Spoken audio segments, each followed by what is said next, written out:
All right, Alders by Cronus gonna bring another Tournament 25 match here. But first, we're gonna watch the intro.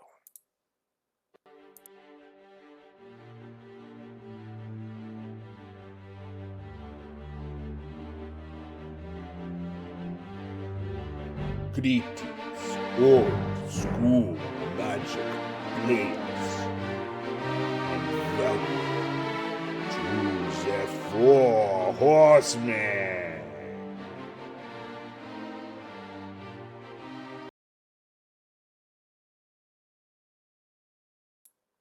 All right, so let's start off the match here. Game number 1. This is Tim on the bottom, Lucas on top. Both good Four Horsemen players. There's a swamp and a pass, typical Four Horsemen. So one thing I like about it, there's no super explosive multiple mocks in Black Lotus, Dark Ritual.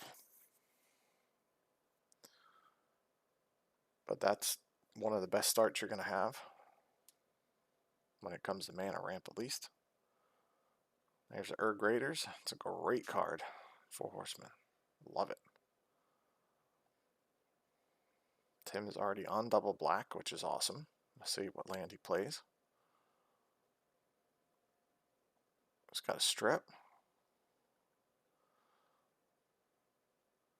He's going to play the witches. Looks like he's going to use the strip right away.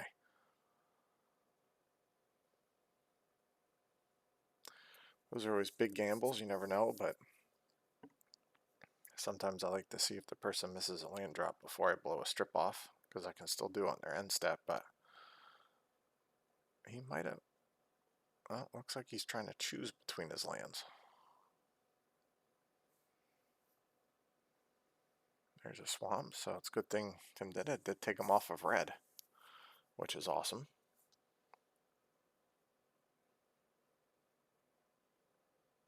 Okay, our Raiders has to attack, but that was just a simple bounce off the witches. So we got another Bayou.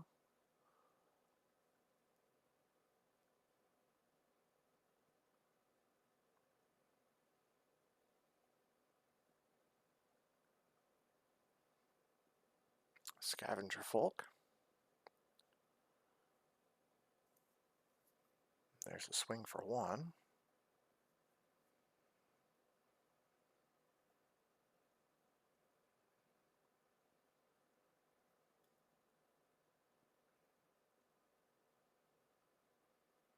And now we got red and green access on Lucas's side. Let's see what we got.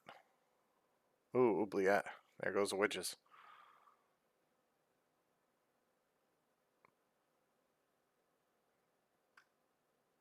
Now, technically, it's not removed from the game like a typical exile.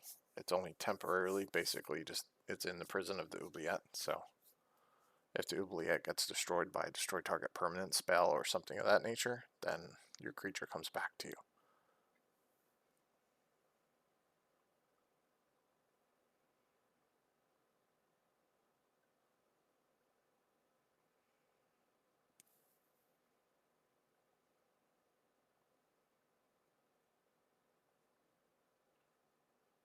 Looks like he's trying to decide.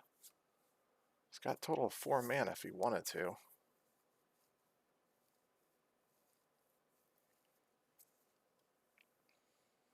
He might have a chain. Yep. There's a chain lightning on the Raiders.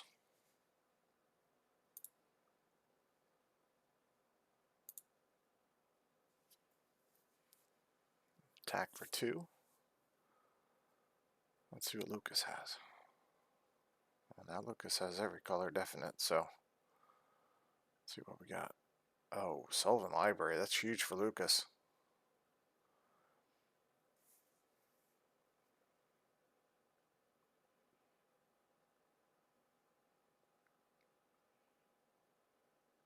There's an attack for 2. Doesn't look like Lucas has all that much in his, or Tim has that much in his hand.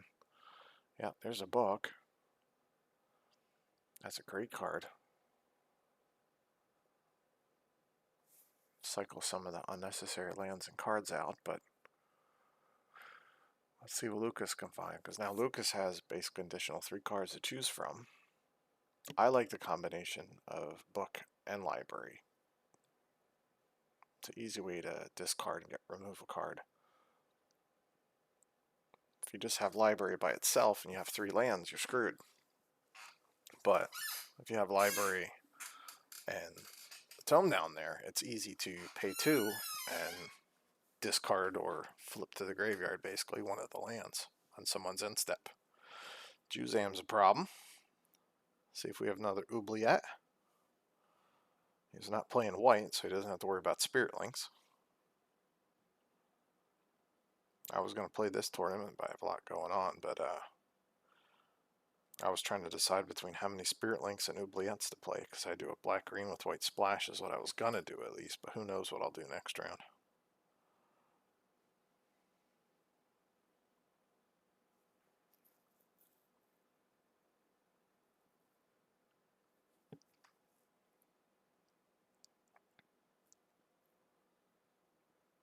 Uh-oh. Now he has 4 mana down there, 5 with the lady. He might just jump block with one of his creatures instead of taking a full 5, but see what happens. Life totals are definitely Juzam's definitely a problem.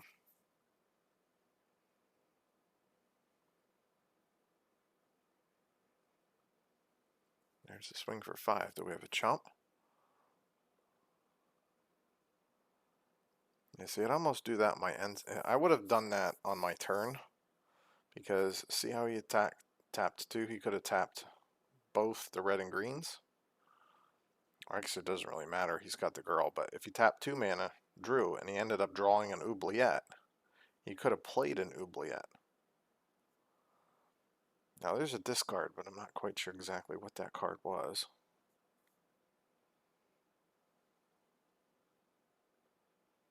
I'm sure he's chump blocking. Yep.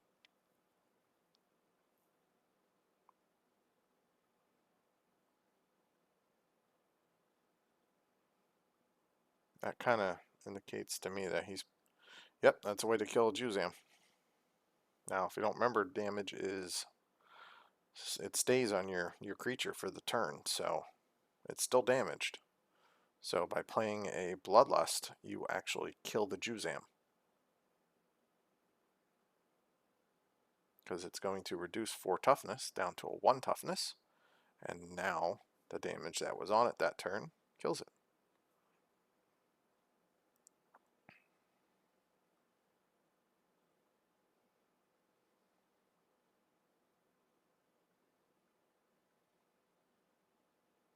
There's a little poke. Let's see what we have here. Oh, those are awesome. I really expect an Oubliette or something out of Lucas here. I know we already played one, but I really expect another one out. He's gonna have to take care of that guy. I can't let that guy hit him.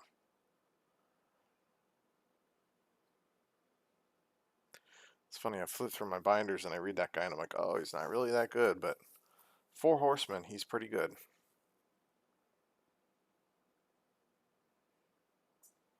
It's usually a slower paced.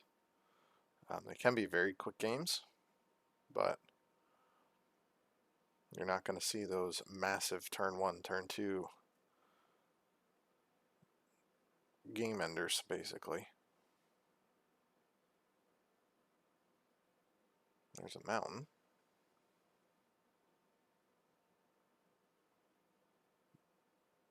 Yep, those things sometimes are better than fireballs.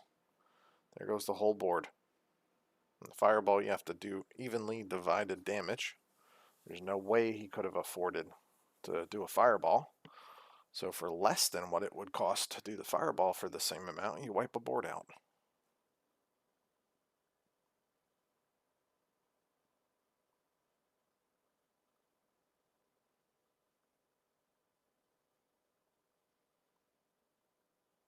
There's a Penelhaven.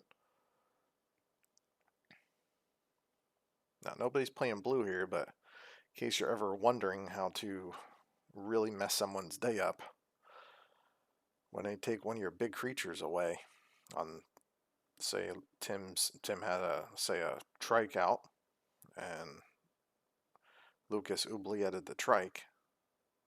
On Lucas's end step, you can boomerang the oubliette, getting your creature back on Lucas's turn, meaning on your turn you can then attack with it. You can finish somebody off with that. There's a lot of ways in Four Horsemen to deal with enchantments and stuff. You just got to think outside the box a little bit. And here's one of these altars. I'd love to know what it is. It's a cool looking altar. I know it doesn't have a lot of toughness.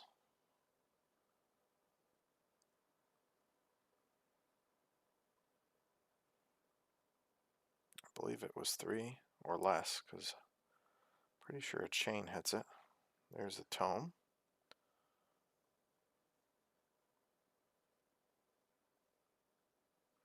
Blight, I believe. Yep, there's a chain.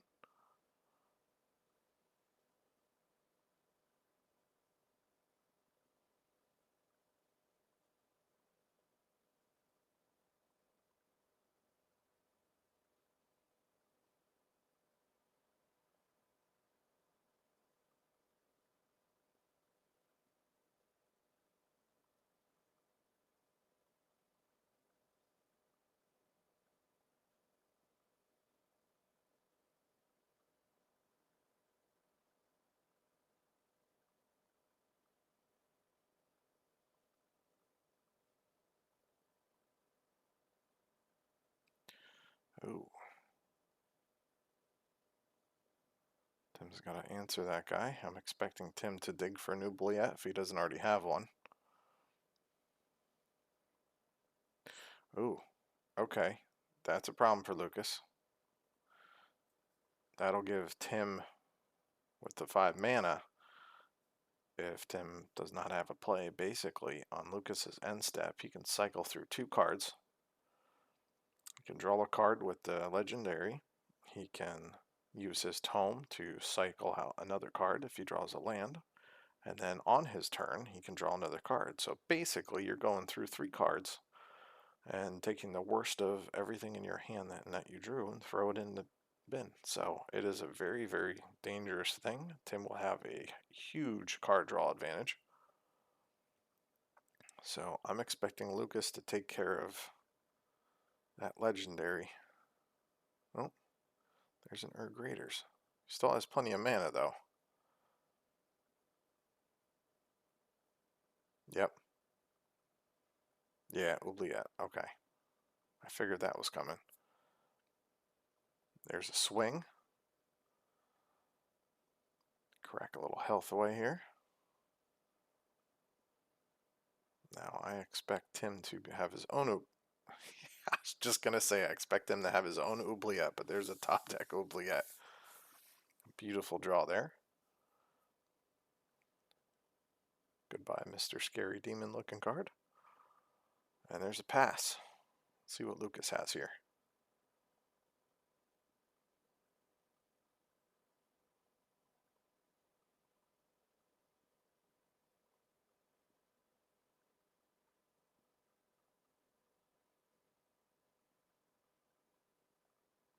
There's a swing for 2.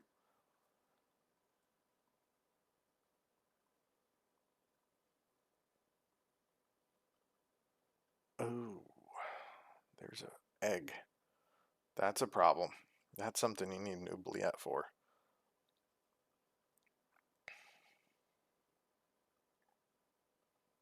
Oh, what are we tapping 6 for? Yep, there's a trike. Now that raider has to attack, or it does damage. So, I mean, Lucas can choose to take the damage, but he does have an egg. He kind of wants his egg to die, so I expect Lucas just to attack into it, because Lucas can sit down and just act like he's got a chain or something in his hand, so.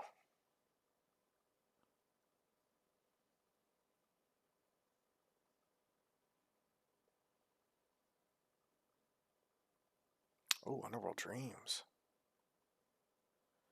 That's a good one. That'll slow down the card draw.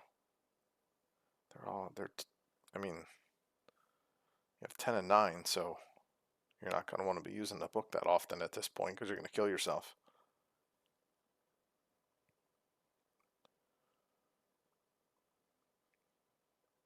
You don't have Sonic Blast in this format, but you're definitely seeing the Pyrotechnics there. You can 4 damage any way you want to any target. It costs a little bit more, but there's no downside to you other than just the cost of the mana. Oh, he's taking it. I almost would have just attacked into it.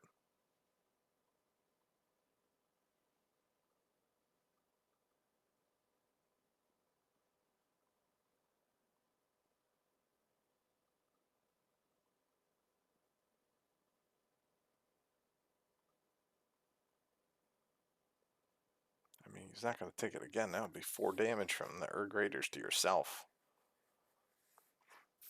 Yeah, just attack into it.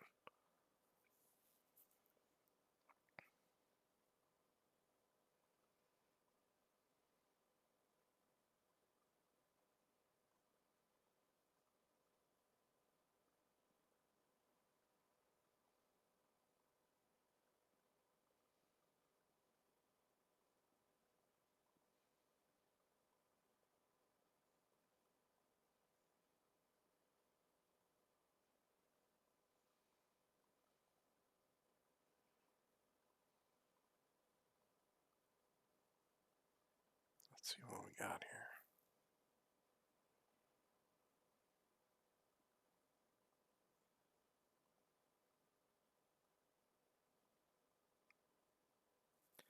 We're going to take some dreams damage there, but... Oh, okay. Perfect. As I say, took some dream damage by using a tome, but definitely paid off in the form of an oubliette. There goes the egg. There's a swing for 4, and that's a problem because you take 4 technically at any time he can take the counters off.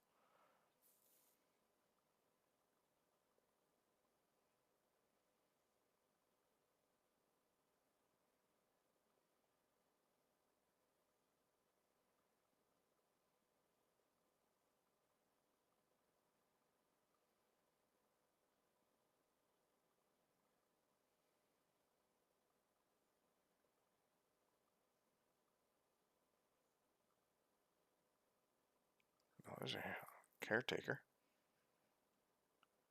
A lot of synergies with that card. Egg is a huge one. You keep sacking the eggs to bring each other back and sack other creatures to bring the egg back. Basically just keep a 4/4 token generator. You have 2 eggs in a graveyard. Basically you can, or you have 1 egg in play and 1 in a graveyard. Basically rotate your eggs. It's like a 4/4 every turn, but couldn't find anything. So there's game number 1. Let's go on to game number 2. Alright, we're back in game number 2 here. All shuffled and sideboarded up. Sorry, my chair is older than me almost, and it's showing its age. Here's a Badlands and Taiga. No Curdy, but we have a Taiga and Elf.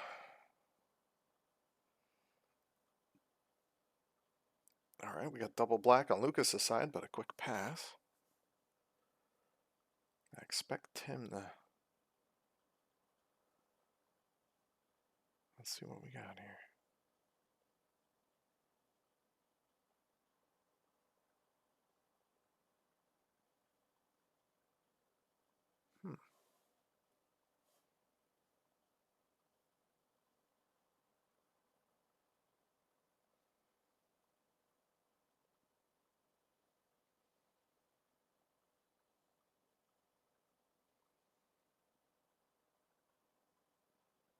Can't quite see what's in his hand there.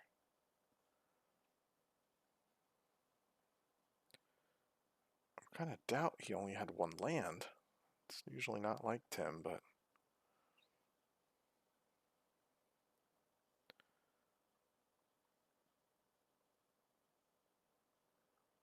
There's a little poke. Yeah, there's a swamp. And a pass.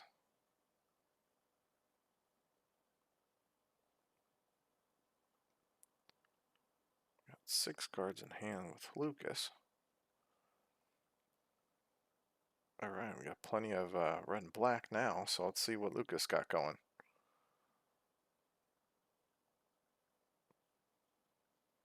Oh, there's a chain on the dork.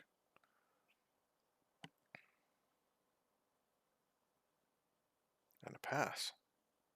Slow start for both players here. There's a city. Oh, Lucas got to have an answer.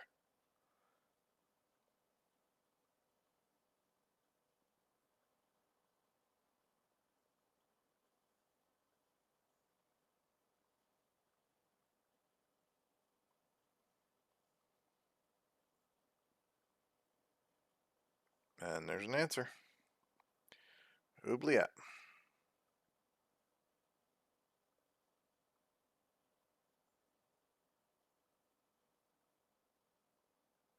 There's a factory.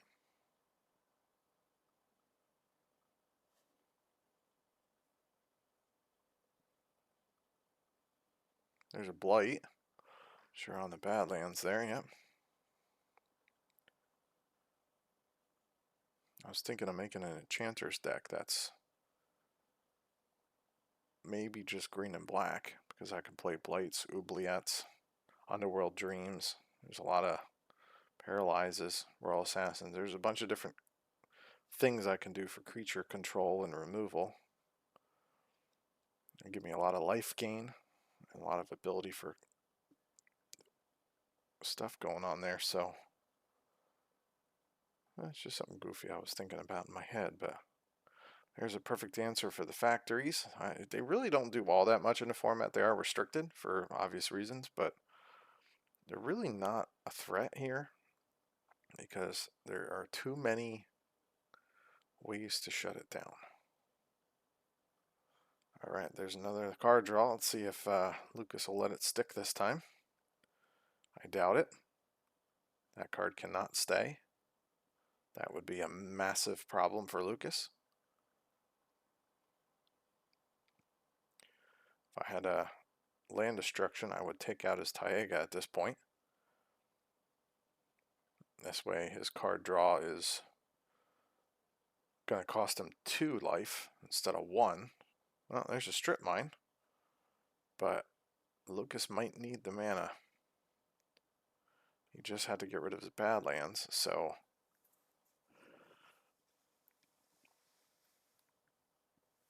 I don't think it's going to be a good play for him to destroy land. Nope. I think he's waiting for mana. He might be held up. He might have a handful of 5s and 6s going on there.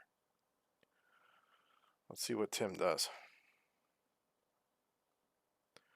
Worst case, Tim could, yep, draw a card. It's only going to cost him 1 life because he has his other lands, so let's see what he draws. No, no stones or anything, so a pass it is. That's one thing about having green in your deck, especially if you have green and black. You can play 4 Elves of Deep Shadow and 4 stones. That is 8 mana right there. And if you're sacking your artifacts for whether it be card draw or extra black mana with priests or anything of that nature, you can really ramp yourself up really quick.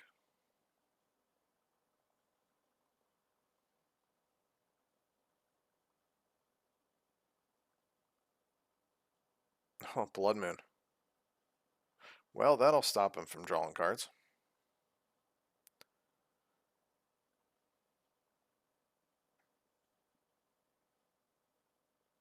Tim only has black and red mana now.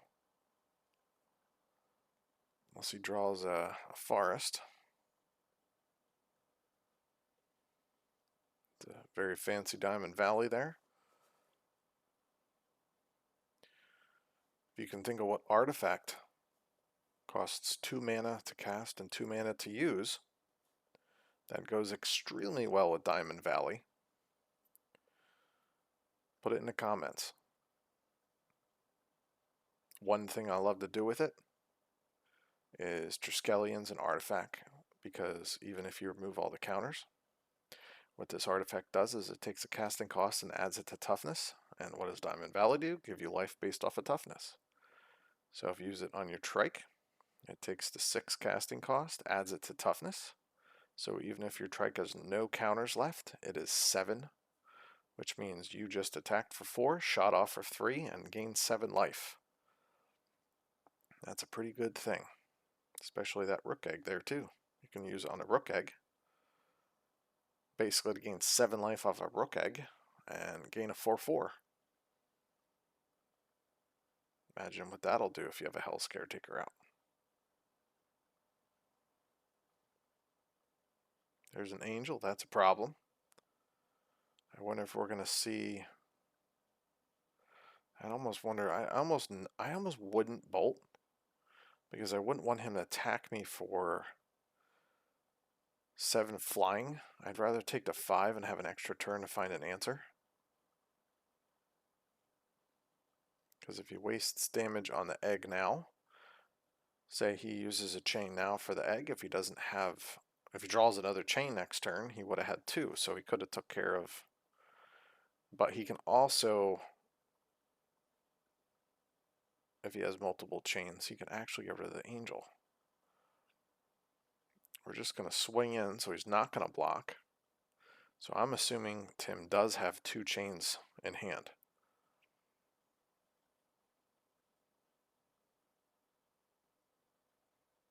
Yeah, that attack indicated he has multiple chains, so at least to me. Alright, so the problem is there's a 4/4 flyer.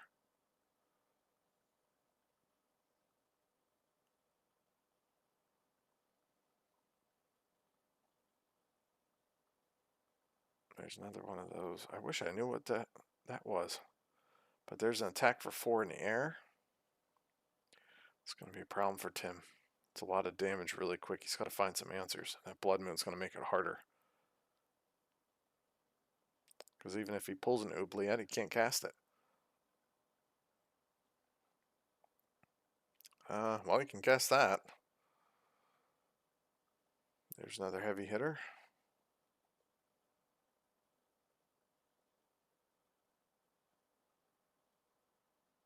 Yes, it costs 5. People complain about that all the time. But if you're killing a 4 toughness creature with a fireball, how much mana are you going to tap for that?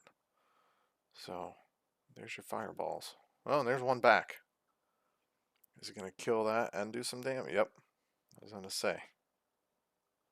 Destroy the draw engine, because if you drew a forest, the draw engine's back in play, so.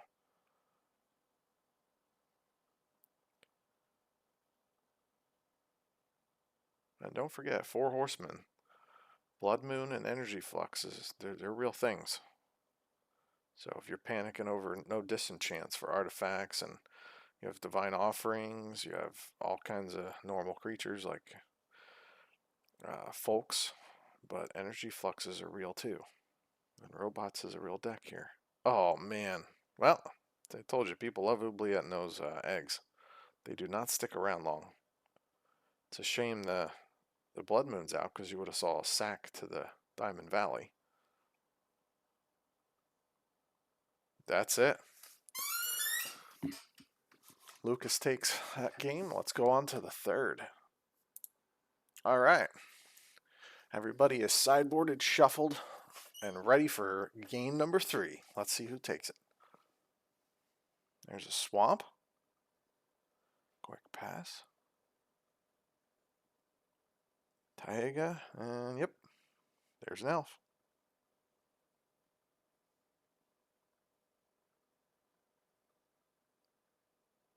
There's a mountain. Do Raider.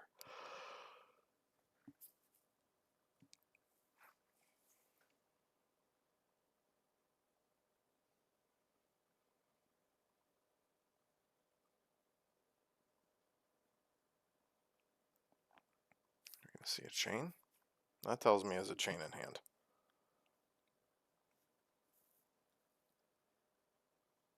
No, looks like we're playing a Badlands instead. That makes a lot of sense.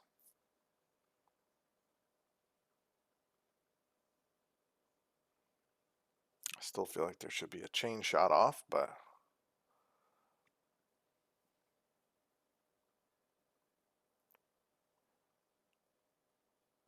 Yep, there's the chain. Do we have something to play with the green? Gonna swing in.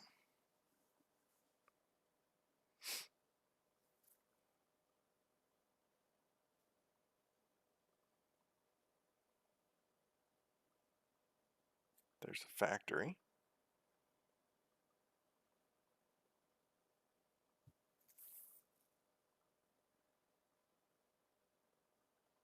We're gonna see an egg.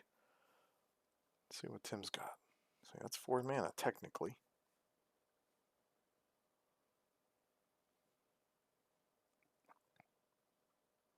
Yep.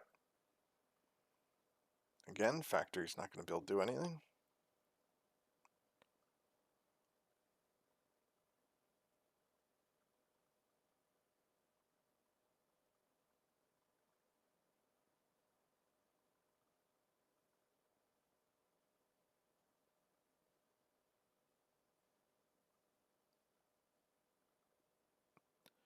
Well, now Tim's got plenty of mana and double black in case there's a blood moon. He's not going to be worried about it anymore.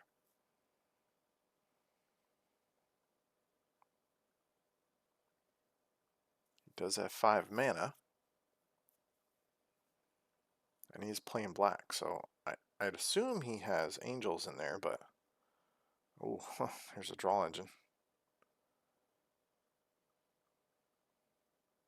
Never underestimate card draw.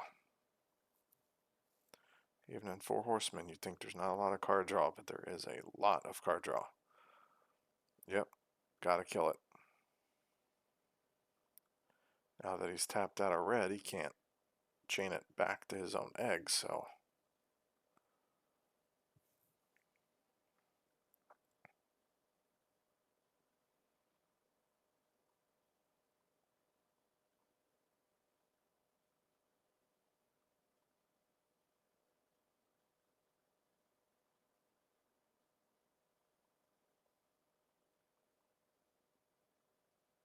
I feel like Tim is missing 1 land in order to play things. He's doing a lot of thinking there.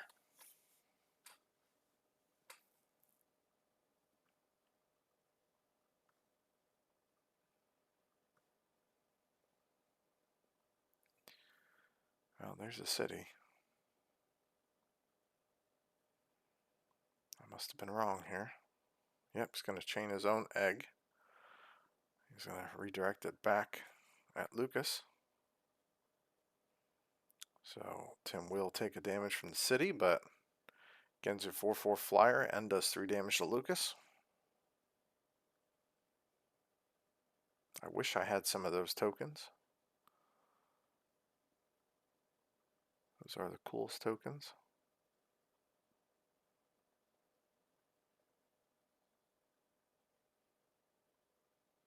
There's a pass. Lucas is having a lot of mana problems. I feel like he needs another black source bad. He's got to answer Tim's 4/4 flyer. And can't oubliette without the other black. Uh-oh. What are we counting up here? That's not good. There's 5. Are we going to see another 4 damage?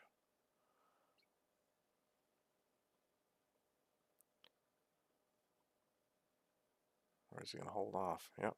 Nope, just pass for now.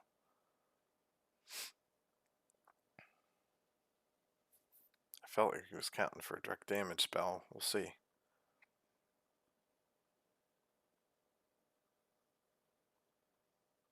There's another 5. Are we going to put him at 1? Yep. Does he have a chain in hand? Yep. I had a funny feeling he had the damage in his hand. Just by the way he was maneuvering himself around there, I felt like he had the spells. Now that was a great game. I'm going to take a quick look here and see if these guys usually lay out their decks. You can see some of them here. Now, some of these are altars, so they're hard to tell what they are.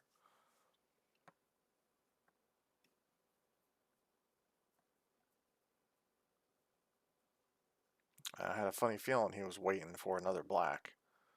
And that's the 100% reason right there.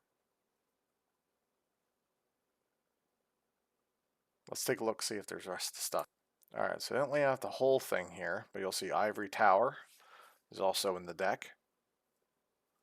So you see him go through things. I'm sure he was pulling some stuff out maybe from his sideboard. But there's a little bit of a peek.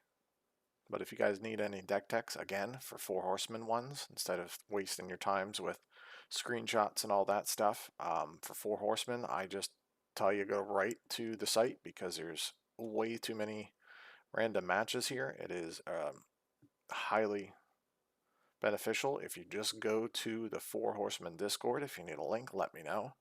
But it is a proxy friendly environment. We are very chill. There's no drama within the games.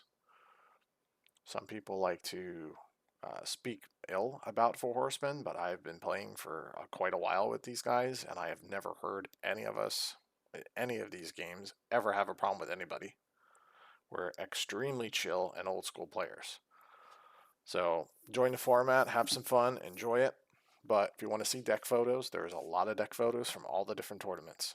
Have a wonderful night.